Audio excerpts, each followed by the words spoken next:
ខុសរីឆ្កៃមែនទេមិនដឹងមកក្នុងកន្លែងនេះឲ្យជីទៅអីថ្ងៃនេះអ្នកទាំងអស់គ្នាពិតជាធ្វើខ្ញុំភ្លឺភ្នែកមែនមក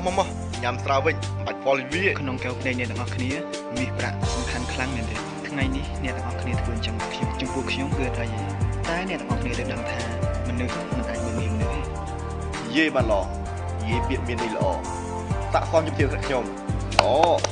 ឆាប់ចេញទៅកុំនៅកន្លែងនេះនាំតែខ្មាស់គេទេតើប៉ិនឯងដឹងទេថាសង្គមឥឡូវគឺយ៉ាងណានិយាយមក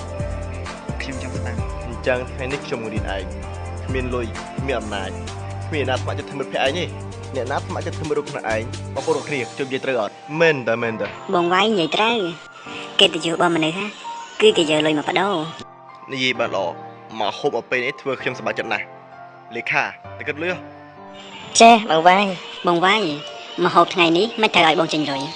កុំឲ្យអ្នកខ្លះមកហូបចុកព្រីពេកខ្ញុំថាពួកយើងចេញលុយរៀងខ្លួនទៅគំនិតល្អចុះមករូបថ្នាក់ផ្សេងទៀតគិតមិនដែរបាទខ្ញុំឯកភាពខ្ញុំគិតថាអត់សូវល្អទេមិត្តរួមថ្នាក់ជួបជុំគ្នាម្ដងចេញលុយរៀងខ្លួនអ្នកឯងអត់ចង់ចេញលុយមែនចង់ហូបព្រីយ៉ាយល់ច្រឡំហើយខ្ញុំមិនមានន័យបែបហ្នឹងទេនេះរបស់ឯងមានអីពីក្រៅអត់ចង់ចេញលុយទេយើងប្រាប់ឯងនៅកន្លែងនេះឯងគ្មានសិទ្ធិបញ្ចេញមតិទេមែនហ្នឹងតើប៉ិនបើឯងជាខ្លួនបែបនេះហើយខ្ញុំក៏ពិបាកចិត្តដែរឥឡូវយើងចុះខ្ញុំផ្ដល់ឱកាសឯងរកលុយយើងឲ្យឯងលូនកាត់ទីនេះ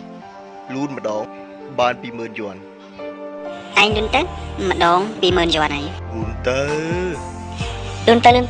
ហើយលូនទៅឯងលូនទៅ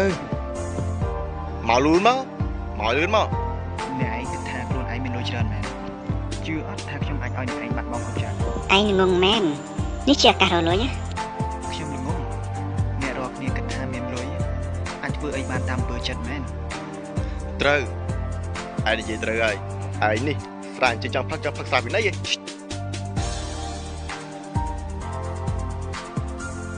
ឆ្ងាញ់អត់ណាបានឯងជាមួយចុះឥឡូវលោកស៊ូឆាប់នេះមកផ្លែមកថាគេរយ៉ាល់ខ្លួនវិញចាំមើលថ្ងៃហ្នឹងឯងធ្វើឲ្យយើងបានមិនចេះប្រមាណខ្លួនមកហ្វលវាពួកយើងផឹកបន្តទៀតតោះ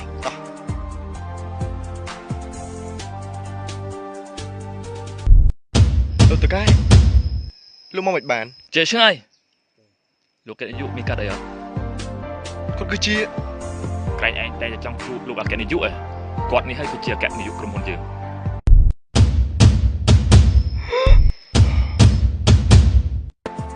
តែប៉ិនជាអគ្គនាយកវា